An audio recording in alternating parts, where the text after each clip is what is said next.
Hey Eurovision fans, it's Tom coming to you from Dublin. I'm back for another Eurovision analysis video. Today I'm going to be going through the scoreboard. We have 5 new countries. I'm going to tell you who's most affected by their addition. So let's geeky.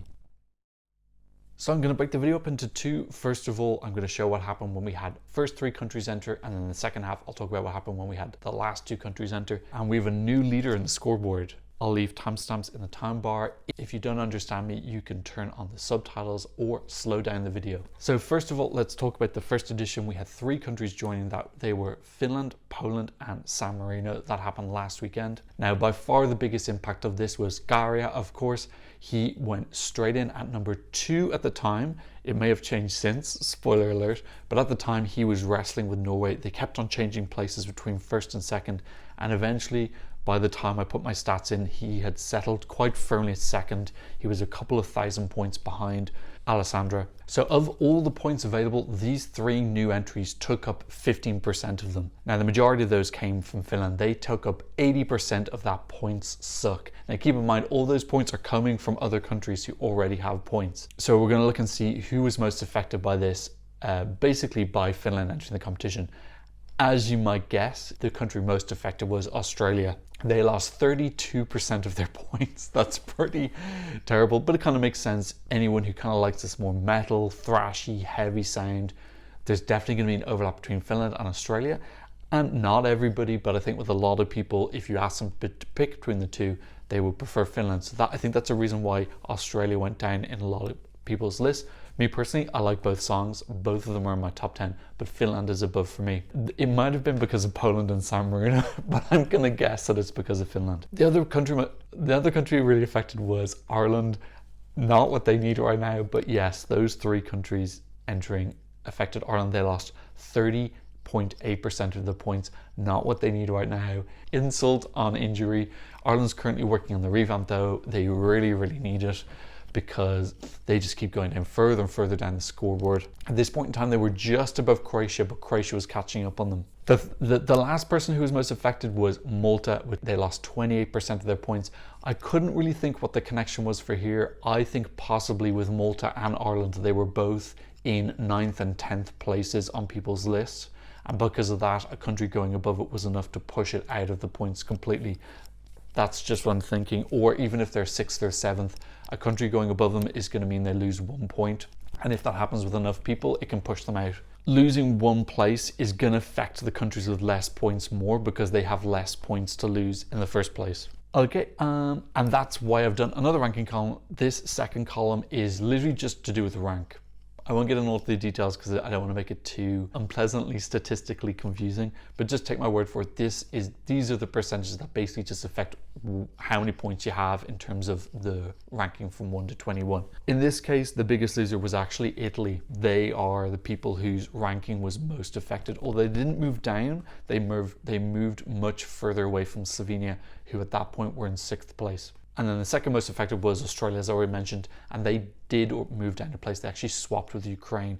I think this is important for Finland. I think if Australia qualifies, which I'm pretty sure they are going to, this is probably going to affect Finland a little bit, because there's this slight overlap in rockiness, and I think that any people televoting for Australia in the final, of which I think there will be many, may have voted for Finland if Australia weren't there. Australia not qualifying would definitely help Finland, would equate to an extra 15, 20, 25 points for Finland, which could be quite important. Poland coming in San Marino, it's harder to tell. That loss from Italy, I think, could be because of San Marino. Possibly anyone who's Italian speaking or knows the band from Italy may have put San Marino up high, and that affected Italy's points. I can't think of any other connection between Marco Mangoni and Poland and Finland's song.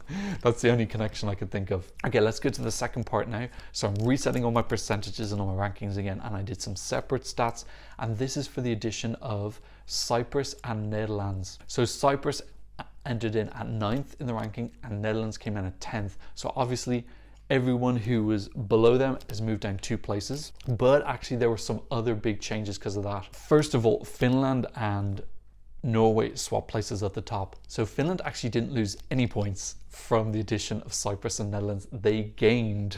So keep in mind, with the addition of Cyprus and Netherlands, they in total got around 80,000 points. Those points have, again, all come from other countries.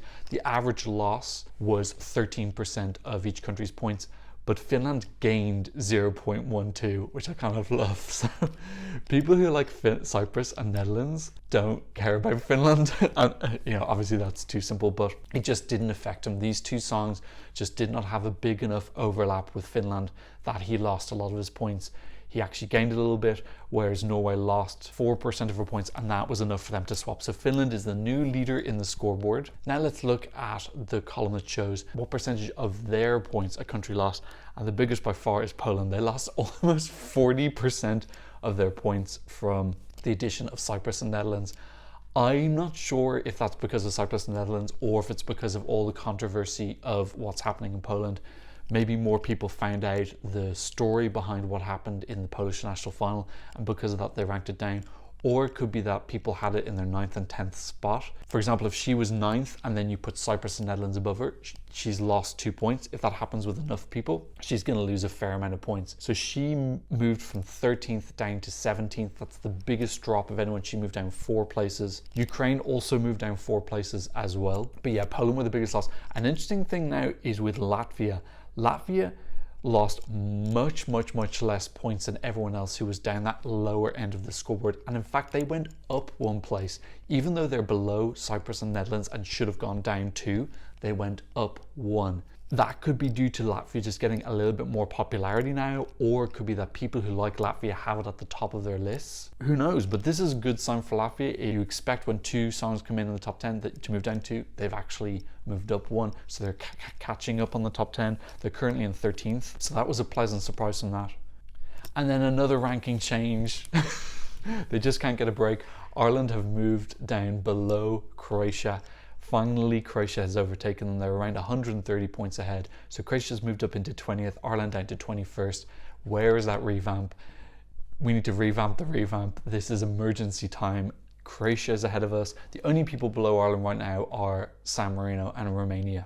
And Romania is doing a revamp as well. Okay, that is a quick summary of all the things that change in the Eurovision scoreboard. Obviously, you take this with a little pinch of salt, but I think it's fun to see this real connection between when a song enters, songs that has an overlap with are really affected, and that definitely translate into the televote in the semi-finals and the final. And we know that the televote is so important this year in the semi-finals. So this information is really interesting to show that if you have 2 songs in the same genre and a stronger one comes in, it massively affects the other one in that same genre. So I'll keep doing this. We've got 14 more songs left to be released, and then after that we're going to start getting juicy rumors and gossip and staging things, and that should change the rankings as well. So lots more stuff to happen on the Eurovision scoreboard. Please let me know, did you understand this video, or do you want me to explain what the percentages are a little bit more? I'm happy to do that, but I don't want to confuse people.